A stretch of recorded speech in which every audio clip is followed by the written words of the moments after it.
Hi guys, तो आज की वीडियो में हम चिलिंग इन अनदर वर्ल्ड के एपिसोड नंबर 5 को देखने वाले हैं। तो एपिसोड की स्टार्टिंग में हमें डीमन आर्मी दिखाई जाती है जो कि एक एक करके सारे पोस्टों पे अटैक किए जा रही थी और वो लोग काफी बुरी तरीके से वो जो नाइट्स के बेस थे ना उनको काफी बुरी तरीके से डिस्ट्रॉय करते जा रहे थे। और इसके बाद जो एक नाइट होता है ना वो राजा के पास आता है और वो बताता है कि किस तरीके से डीमन आर्मी है जो कि हर एक बेस को खत्म करते जा रही है और अगर ऐसा ही चलता रहा तो वो कुछ समय बाद कैसल के पास भी आ जाएंगे। तभी राजा पूछता है कि आखिरकार हीरो कहाँ पे है और तभी वो लोग बताते हैं कि हीरो तो छुप गया, कहीं भग गया वो डर के मारे। वो मदद करने की तो छोड़ो, वो तो लड़ाई को देखने भी नहीं आया एक बार। और राजा बोलता है कि किसी भी तरीके से हमें हीरो को बाहर निकालना ही होगा और वो लोग बोलते हैं कि भाई ऐसा तो कतई ना होने वाला। और तभी वहाँ पे बताया जाता है कि उन्हें एक प्यूरिफिकेशन मैजिक का यूज करना होगा और प्यूरिफिकेशन मैजिक जो होता है ना वो बहुत कम ही लोगों को आता है और उसके लिए काफी बड़ी कीमत इनको देनी पड़ेगी। हमें डीमन आर्मी के बंदे दिखाए जाते हैं जो कि बोलते हैं कि बॉस अब तो हमें अपना प्लान को यूज करना ही होगा।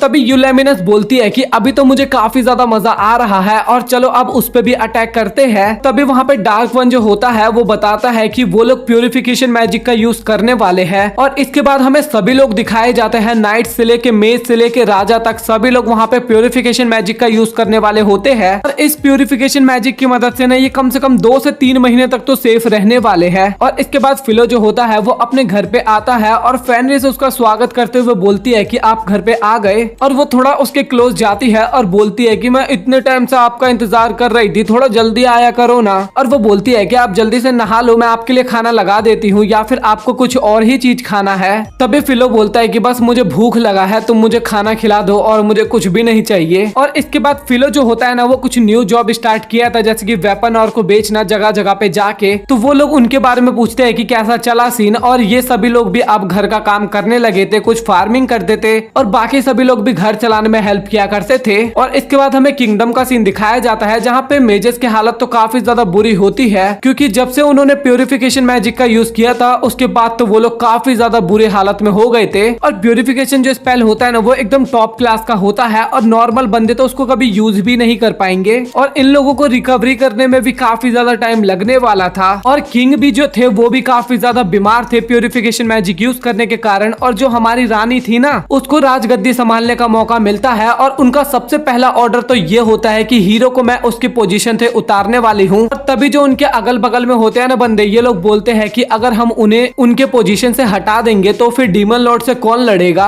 और तभी क्वीन बोलती है कि अगर वो हीरो की पोस्ट पे रहा भी तभी भी क्या ही उखाड़ लेगा क्योंकि लड़ते समय तो वो किसी जगह पे छिपा रहता है। और अगले ही सीन में हमें दिखाया जाता है कि हीरो को उसकी पोस्ट से निकाल दिया था। इसका नाम भी हीरो है और इसकी पोस्ट का नाम भी हीरो था। और हीरो जो होता है वो बोलता है कि भाई मैं ये बिल्कुल भी बर्दाश्त नहीं करने वाला, तुम लोगों को तुम्हारी औकात दिखाऊंगा। और नाइट भी वहाँ पे अपनी औकात में आता है और बोलता है चल बे निकल यहाँ से, अब तू हीरो नहीं है, चल निकल। और तभी हमें फिलो दिखाया जाता है जो कि सोया नहीं होता और वो फेनरिस से पूछता है कि क्या तुम्हें नींद आ रहा है। और फेनरिस भी बोलती है कि नहीं मैं भी जगी हुई हूँ। और तभी फिलो फेनरिस को थैंक यू बोलता है और बोलता है कि मैं तुम लोगों की वजह से ही इतना आगे आ पाया हूँ। और फेनरिस को वहाँ पे काफी ज्यादा नींद आ रही थी इस कारण वो सो जाती है। लेकिन फिलो बताता है कि जब मैं यहाँ पे नया नया आया था तो मैं काफी ज्यादा डरा हुआ था और मुझे समझ में नहीं आ रहा था कि मैं क्या करूं, बट अभी मेरे पास दोस्त है, मेरे पास सोने के लिए इतना अच्छा बिस्तर है और अगर तुम लोग मेरे साथ नहीं होते तो पता नहीं मैं क्या ही करता यहाँ पे। और इसलिए मैं काफी ज्यादा खुश हूँ। और वो फेनरिस की तरफ देखता है जो कि सो चुकी होती है। फिर इसके बाद हमें अगले दिन का सीन दिखाया जाता है। बाकी के जो नाइट्स होते हैं ना वो फिलो और फेनरिस को डेट पे जाने के लिए बोलते हैं और फेनरिस तो वहाँ पे काफी ज्यादा खुश होती है कि वो पहली बार किसी ह्यूमन के साथ डेट पे जाने वाली थी। और नाइट्स भी बोलते हैं कि आप दोनों बेफिक्र होकर डेट पे जाओ, हम घर का पूरा काम संभाल लेंगे। और फिलो को वहाँ पे शर्म आ रहा होता है और तभी बाकी लोग पूछते हैं कि क्या तुम्हारा ये पहला डेट है। और तभी फिलो बोलता है कि ऐसा कुछ भी नहीं है। और तभी फेनरिस रिक्वेस्ट और जिद भी करने लगती है कि चलो डेट पे, नहीं तो मैं तुम्हें छोड़ूंगी नहीं। और इसके बाद वो दोनों डेट पे जाते हैं और वहाँ पे उन्हें काफी ज्यादा मजा आता है, कुछ खाते हैं, शॉपिंग करते हैं, हैट खरीदते हैं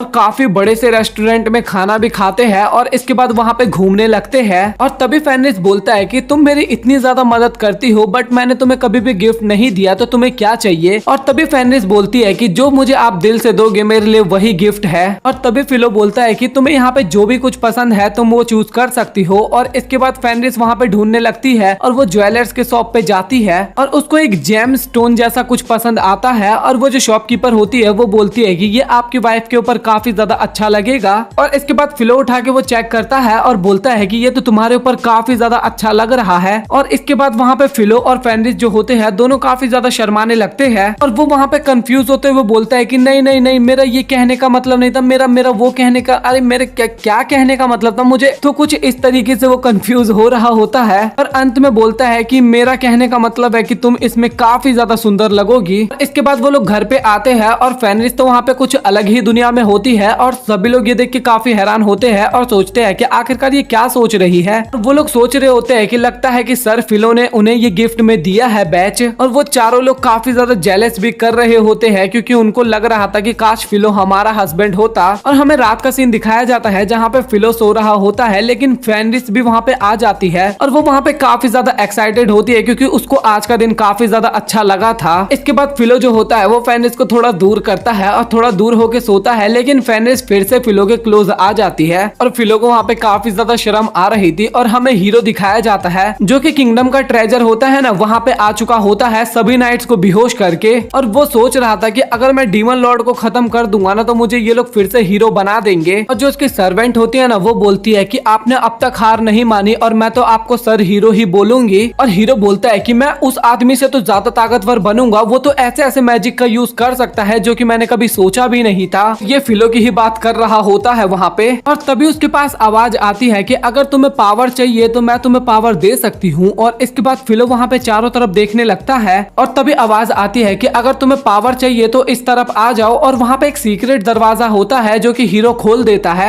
और तभी आवाज आती है कि अगर तुम इस स्वॉर्ड को निकाल दोगे तो तुम्हें काफी ज्यादा पावर मिल जाएगी। और वहाँ पे चौंकने वाली बात तो ये थी कि ये जो आवाज है ये उस लड़की को नहीं सुनाई दे रही थी, केवल हीरो को ही सुनाई दे रहा था। और हीरो को लेना था फिलो से बदला, इस वजह से वो स्वॉर्ड वहाँ से वो निकाल देता है। तभी वहाँ पे एक टोर्नेडो टाइप आता है और वहाँ पे काफी पावरफुल एनर्जी उन्हें महसूस होती है। और तभी हीरो सोचता है कि आखिरकार ये क्या है, और वो एक लेडी होती है और इसका नाम हिया होता है। और ये एक तरीके की जिन होती है जो कि उसकी अब 3 या फिर 4 इच्छाओं को पूरी करने वाली थी। तभी हिया बोलती है कि क्या वो तुम हो जिसने मुझे मेरे सील से आजाद किया है। और हीरो बोलता है कि हाँ वो मैं ही हूँ। और वो लड़की वहाँ पे काफी ज्यादा डरी होती है। और तभी हिया बोलती है कि तो चलो फिर बताओ मुझे आखिरकार तुम्हारी क्या इच्छा है। और वो भी वहाँ पे हीरो की 3 इच्छाओं को पूरी करने वाली थी, चाहे वो कुछ भी हो। तभी हीरो बोलता है कि अच्छा ठीक है, फिर मेरी पहली इच्छा ये है कि, और उसके बाद सीन कट होता है, प्रिंसेस एक मेज को बुलाई होती है और ये काफी बूढ़ा मेज होता है और काफी ज्यादा एक्सपीरियंस वाला भी होता है। और वो मेज बोलती है कि अगर आपने मुझे यहाँ पे बुलाया है तो मुझे अवश्य पता है कि ये काम काफी ज्यादा हार्ड होने वाला है। तभी क्वीन बोलती है कि ये जो प्यूरिफिकेशन मैजिक है ये तो केवल 3 महीने तक ही टिकेगा, तो इसके बाद हमें क्या करना चाहिए, इसमें आप ही हमारी मदद कर सकते हो, तो प्लीज आप कुछ करिए, नहीं तो 3 महीने बाद डीमन लॉर्ड फिर से आएगा और हमारे किंगडम को खत्म कर देगा।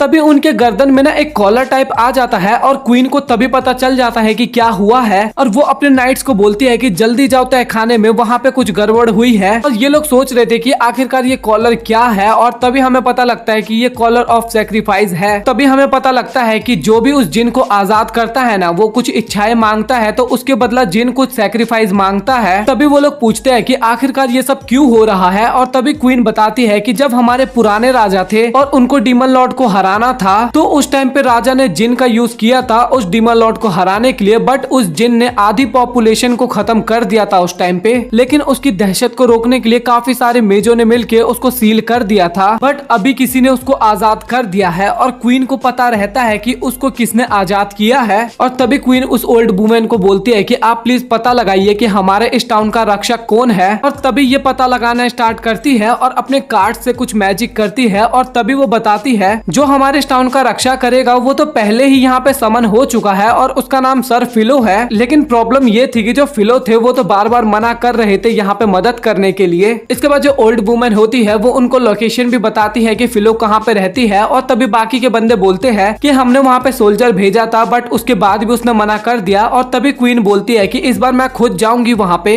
इसके बाद हमें फिलो दिखाया जाता है जो कि काफी सारे आर्मर्स बनाया होता है ड्रैगन और की खाल से बनाया होता है जो कि बेच रहा होता है, और वो काफी अच्छी तरीके से वहाँ पे डील कर रहे थे और काफी अच्छी खासी अर्निंग भी कर रहे थे। और ये चीजें बाहर से फेनरिस और बेलिरोसा देख रहे थे और वो दोनों सोचते हैं कि सर तो काफी ज्यादा औसम है। तभी फेनरिस बताती है कि सर जो थे वो अपनी दुनिया में मर्चेंट ही थे, तो ये तो उनके लिए काफी आसान काम है। तभी बेलिरोसा वहाँ पे सोच रही होती है कि काश वो तुम्हारे हस्बैंड नहीं बल्कि मेरे हस्बैंड होते। लेकिन तभी फेनरिस वहाँ पे काफी क्रीपी रूप में आती है और बोलती है एक बार फिर से बोलना, तुमने अभी क्या बोला? तभी बेलिरोसा बोलती है कि मैं तो मजाक कर रही थी, तुम दोनों तो काफी ज्यादा क्यूट लगते हो और फिलो तो केवल तुम्हारे लिए ही बना है। तभी फेनरिस बोलती है कि तुम्हें पता नहीं है कि डार्क वन तुम्हें काफी ज्यादा पसंद करते हैं। और ये सुन के तो बेलिरोसा की वहाँ पे हालत ही खराब हो जाती है और ये सोच रही होती है कि कोई मुझे पसंद भी किया तो केवल डीमन लॉर्ड ही, और कोई नहीं मिला था क्या पूरी दुनिया में? और इसके बाद फिलो भी वहाँ पे आता है और फेनरिस को बताता है कि डील तो काफी ज्यादा बढ़िया थी, और वो बेलिरोसा को भी वहाँ पे धन्यवाद बोलता है उसकी मदद करने के लिए, क्योंकि यहाँ पे बेलिरोसा ने ही वो डील करवाई थी। उस बंदे के बारे में बेलिरोसा ने ही इनको बताया था। और बेलिरोसा बोलती है कि ये तो कोई बड़ी बात नहीं है, मैं और भी बंदों से आपको मिलवा सकती हूँ। इसके बाद वो लोग दूसरी जगह पे जाने लगते हैं, लेकिन तभी फेनरिस बोलती है कि आप काफी अच्छा अर्निंग कर रहे हो और आपने एक परमानेंट जॉब टाइप भी कुछ करने लगे हो, बट मैं पुराने दिनों को काफी ज्यादा मिस कर रही हूँ। कैसे हम पहले घूमा करते थे और हम तो डेट पे भी जा रखे हैं। भाई 1-2 दिन पहले तो डेट पे गई थी, कितना पुरानी बात हो गई है। और मैं आपके साथ इसी तरीके से और भी घूमना चाहती हूँ। और ये लोग फिलहाल इसलिए नहीं घूम पाते थे क्योंकि फिलो अब काफी ज्यादा बिजी इंसान हो गया है। तभी सिस्टम में एक एरर आता है और वो बताता है कि आपकी तरफ एक जिन बढ़ता हुआ आ रहा है। और इसके बाद तभी वहाँ पे जिन आती है और वो बोलती है कि क्या आपका नाम फिलो है? और तभी फिलो बोलता है कि हाँ मेरा ही नाम फिलो है। और वो जिन बताती है कि किसी ने आपके लिए एक इच्छा मांगी है कि आपको मार दूं मैं, मतलब कि डेथ विश। फिर हमें फ्लैशबैक दिखाया जाता है जहाँ पे हीरो जो होता है उसने विश मांगी थी कि तुम जाके फिलो को मार दो। इसके बाद जिन वो इच्छा पूरा करने जाती है और वो फिलो पे अटैक करती है, लेकिन तभी बीच में फेनरिस आ जाती है और वो अटैक फेनरिस को लग जाता है और वहाँ पे फेनरिस के काफी ज्यादा ब्लड लॉस होता है। फिलो ने अपना शील्ड तो वहाँ पे एक्टिवेट किया था, लेकिन उसका कुछ फायदा नहीं होता। फेनरिस जो होती है वो नीचे गिर जाती है और बोलती है कि फिलो सर आप प्लीज यहाँ से भाग जाइए, लेकिन फिलो वहाँ से बिल्कुल भी नहीं जाता।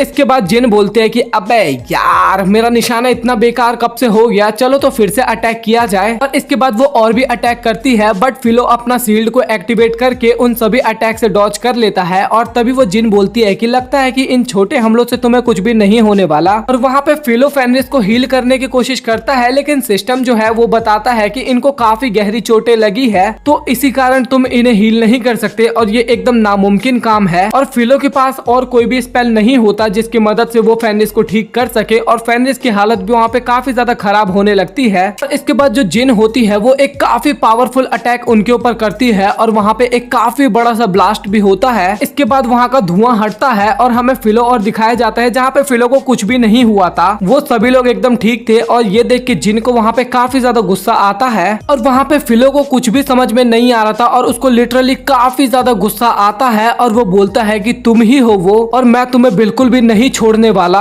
और इसके बाद वो खड़ा होता है और जिन की तरफ देखता है और इसी के साथ ये एपिसोड हो जाता है खत्म। तो भाई चिलिंग इन अनदर वर्ल्ड का मुझे 5th एपिसोड काफी ज्यादा पसंद आया और मैं 6th एपिसोड का वेट भाई बहुत बेसब्री से कर रहा हूँ, क्योंकि फिलो पहली बार सीरियस होके अपनी पावर्स को यूज करके लड़ने वाला है। और अभी तक बिल्कुल भी हमें ये नहीं दिखाया गया है कि फिलो कितनी पावर तक यूज कर सकता है या फिर वो इस जिन को हरा भी सकता है या फिर नहीं। तो ये जानने के लिए मैं तो काफी ज्यादा एक्साइटेड हूँ और 6th एपिसोड का वेट करूंगा। और आप लोग कमेंट सेक्शन में बताओ कि आप लोगों को ये वीडियो कैसा लगा, और अगर आप लोगों को वीडियो पसंद आया तो वीडियो को लाइक करके चैनल को सब्सक्राइब कर देना। सो मिलता है आपसे अगली वीडियो में, और कल आने वाला है the cute angel become my wife का एपिसोड नंबर 5, तो उसके लिए भी वेट करना। मिलता है अगली वीडियो में, तब तक के लिए गुड बाय।